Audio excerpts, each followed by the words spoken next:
ಹಳೆಯ ಚಿನ್ನದ ಒಡವೆನ ಅಧಿಕ ಬೆಲೆಗೆ ಮಾರಬೇಕೆ? ಅಂದ್ರೆ ಆಟಿಕಾಗೆ ಕಾಲ್ ಮಾಡಿ 8880 ಅಟ್ಟಿಕಾ ಗೋಲ್ಡ್ ಕಂಪನಿ. ಮಲ್ಲೇಶ್ವರಂ ಸದಾ ಜನರಿಂದ ಗಿಜಿಗುಡ್ತಿರೋ ಬೆಂಗಳೂರಿನ ಪ್ರದೇಶಗಳಲ್ಲಿ ಇದು ಕೂಡ ಒಂದು. ಇನ್ನು ಸಂಪಿಗೆ ರಸ್ತೆ ಅಂದ್ರೆ ಪಾದಾಚಾರಿಗಳಿಗೆ ಕಷ್ಟವೋ ಕಷ್ಟ. ಯಾಕಂದ್ರೆ ಈ ರಸ್ತೆ ಫುಟ್ಪಾತ್ ಯಾವಾಗ್ಲೂ ವ್ಯಾಪಾರಿಗಳಿಂದ ತುಂಬಿ ತುಳುಕ್ತಿತ್ತು. ಇದನ್ನ ಮನಗಂಡ ಜಿಬಿಎ ಅಧಿಕಾರಿಗಳು ಸುಪ್ರೀಂ ಕೋರ್ಟ್ ಆದೇಶದ ಅನ್ವಯ ಫುಟ್ಪಾತ್ ತೆರವು ಮಾಡಿದ್ದು ಹಳೆ ಮಲ್ಲೇಶ್ವರಂನ ಕಳೆಯನ್ನ ಮರುಕಳಿಸಿದೆ.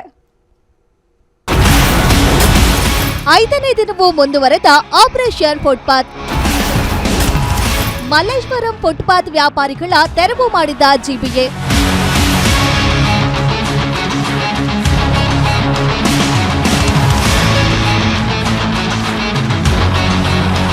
ಬೆಂಗಳೂರಿನಲ್ಲಿ ಜಿಬಿಎ ವತಿಯಿಂದ ಕೈಗೊಂಡಿರೋ ಆಪರೇಷನ್ ಫುಟ್ಪಾತ್ 5ನೇ ದಿನಕ್ಕೆ ಕಾಲಿಟ್ಟಿದೆ.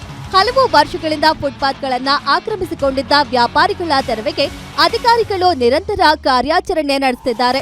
ಇದರ ಪರಿಣಾಮ ಜಿಬಿಎ ವ್ಯಾಪ್ತಿಯಲ್ಲಿ ಸುಮಾರು 350 ಕಿಲೋಮೀಟರ್ ಪಾದಾಚಾರಿ ಮಾರ್ಗ ತೆರವು ಮಾಡಿದಂತಾಗಿದೆ.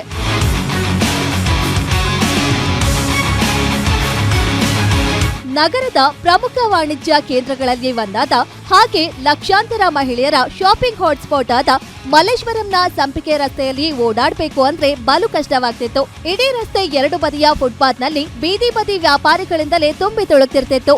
ಈ ರಸ್ತೆಯಲ್ಲಿ ಪಾದಾಚಾರಿಗಳು ಓಡಾಡೋಕ್ಕಾಗದೆ ರಸ್ತೆ ಮೇಲೆ ಓಡಾಡೋ ಸ್ಥಿತಿ ನಿರ್ಮಾಣವಾಗಿತ್ತು.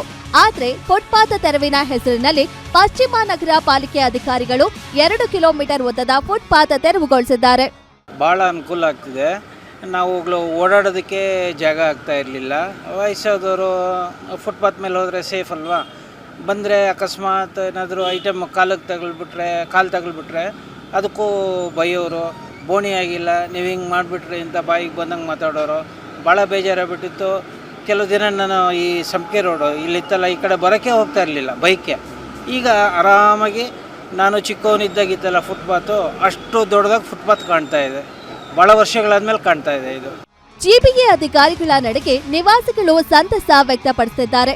ದಿನ ಕಳೆದಂತೆ ಬೆಂಗಳೂರು ತನ್ನ ಹಳೆತನ ಕಳೆದುಕೊಳ್ತಿತ್ತು. ಆದ್ರೀಗ ಫುಟ್ಪಾತ್ ತೆರವು ಮಾಡಿರೋದ್ರಿಂದ ಹಳೆ ಬೆಂಗಳೂರನ್ನ ಮತ್ತೆ ನೋಡೋ ಸ್ಥಿತಿ ಬಂದಿದ್ದು ಸಂತಸದ ವಿಚಾರ ಅಂತ ಅಭಿಪ್ರಾಯ ವ್ಯಕ್ತಪಡಿಸಿದ್ದಾರೆ. ನಮ್ಮಂಥವ್ರು ಓಡಾಡೋಕ್ಕೂ ಆಗಲ್ಲ. ಆಕಸ್ಮಿಕ ಓಡಾಡಿದ್ರು ಅಲ್ಲಿ ಈ ಲೇಡೀಸ್ಗಳಿಗೆ ತೊಂದರೆ ಆಗುತ್ತೆ. ಅವ್ರಿಗೆ ಮೈ ಸಪೋಸ್ ಟಚ್ ಆಯ್ತು ಅಂದರೆ ಏನಪ್ಪ ಈ ವಯಸ್ಸಲ್ಲಿ ನಿಂಗೆ ಕಣ್ಕಾಣಲ್ವಾ ಅಂತ ಹೇಳ್ತಾರೆ. ನಾವು ಅದು ಉತ್ತರ ಕೊಡೋಕ್ಕಾಗಲ್ಲ. ಅದನ್ನು ನಮ್ಮ ಇದನ್ನು ತಿಳ್ಕೊತಿಲ್ಲ ಆಯಿತು. ಅದೇ ಇವರು ವ್ಯಾಪಾರಸ್ಥರು ಸ್ವಲ್ಪ ಹಿಂದಿಟ್ಕೊಳ್ಳಪ್ಪ ಅಂದರೆ ಅವರು ಅದಕ್ಕೊಂದು ಏನೋ ಮಾತಾಡ್ತಾರೆ. ಅದರಿಂದ ಇವಾಗ ಎತ್ತಿರೋದು ನಮ್ಮ ಮಲ್ಲೇಶ್ವರ ಹಳೆ ಮಲ್ಲೇಶ್ವರ ಥರ ಭಾಳ ಚೆನ್ನಾಗಿದೆ. ಆದರೆ ಅವರಿಗೆ ಬಿಸ್ನೆಸ್ಗೆ ಅದನ್ನು ನಂಬ್ಕೊಂಡು ಜೀವನ ಮಾಡೋದ್ರ ಬಗ್ಗೆನೂ ಇದೆ. ಅವ್ರಿಗೆ ತೊಂದರೆ ಇಲ್ಲ ನಾವು ಹೇಳೋದಿಲ್ಲ. ಆದರೆ ಆ ತೊಂದರೆನ ಜನಸಾಮಾನ್ಯರ ಮೇಲೆ ಹಾಕಬಾರ್ದು. ಅದರಿಂದ ಇವಾಗ ತೆಗೆಯೋದು ಮಲ್ಲೇಶ್ವರ ಕ್ಲೀನ್ ಆಗಿದೆ. ಅವ್ರಿಗೆ ಏನೋ ವ್ಯವಸ್ಥೆ ಸರ್ಕಾರ ಎಲ್ಲಿ ಮಾಡುತ್ತೋ ಇಲ್ಲೇ ಕೊಡ್ಬೇಕು. ಅವ್ರು ಹೇಳಿ ಸರ್ಕಾರ ಏನು ಹೇಳಿದೆ ಅಂದರೆ ಮೈನ್ ರೋಡಲ್ಲಿ ಮಾಡಬೇಡಿ, ನೀವು ಪಾದಚಾರಿ ಬಿಟ್ಬಿಟ್ಟು ಮಿಕ್ಕದ್ದೆಲ್ಲನ ಮಾಡ್ಕೊಳ್ಳಿ ಅಂತ. ಆಲ್ಮೋಸ್ಟ್ ನೋಡಿ ಇಂಥ ರೋಡಲ್ಲೆಲ್ಲ ಮಾಡಿದ್ರೆ ಸದ್ಯಕ್ಕೆ ಅಬ್ಜೆಕ್ಷನ್ ಇಲ್ಲ. ಅವ್ರಿಗೆ ಮಾಡ್ತಾ ಇದ್ದಾರೆ ಕೆಲವರು. ಇವ್ರು ಇವತ್ತು ಮೈನ್ ರೋಡಾಗಿ ಕೊಟ್ಟರೆ ಸ್ವಲ್ಪ ಇವತ್ತು 1 ಅಡಿ ಇಟ್ಕೊಂತಾರೆ, ನಾಳೆ 4 ಅಡಿ ಮುಂದೆ ಬಂದಿರ್ತಾರೆ. ನಾವೇನು ಮಾಡ್ತೀವಿ, ರೋಡ್ಗೆ ಹೋಗ್ತೀವಿ. ಸದಾ ವ್ಯಾಪಾರದಿಂದ ಗಿಜಿಗುಡ್ತಿದ್ದ ರಸ್ತೆ ಈಗ ಜನರಿಲ್ಲದೆ ಬೇಕು ಎನ್ನುತ್ತಿದೆ. ಬೀದಿ ಬದಿ ವ್ಯಾಪಾರ ಸ್ಥಗಿತಗೊಂಡ ಪರಿಣಾಮ ಗ್ರಾಹಕರ ಸಂಚಾರವೂ ಕಡಿಮೆ ಆಗಿದೆ. ಅಧಿಕಾರಿಗಳ ನಡೆಗೆ ವ್ಯಾಪಾರಿಗಳು ಬೇಸರ ವ್ಯಕ್ತಪಡಿಸಿದ್ದಾರೆ. ಪ್ರಾಬ್ಲಮ್ ಮಾಮೂಲಿ ಸರ್. ನಮ್ಗೆ ಒಂದು ಸ್ವಲ್ಪ ಜಾಗ ಕೊಟ್ಟರೆ ಸಾಕು, ನಮಗೇನು ಫುಲ್ಲು ಬೇಕು ಅಂತೇನಿಲ್ಲ. ಹಾಕಿರೋದ್ರೆ ಸ್ವಲ್ಪ ಚಿಕ್ಕದು ಮಾಡ್ಕೊಂಡು ನಾವು ಜೀವನ ಮಾಡ್ಕೊಂಡು ಹೋಗ್ತೀವಿ.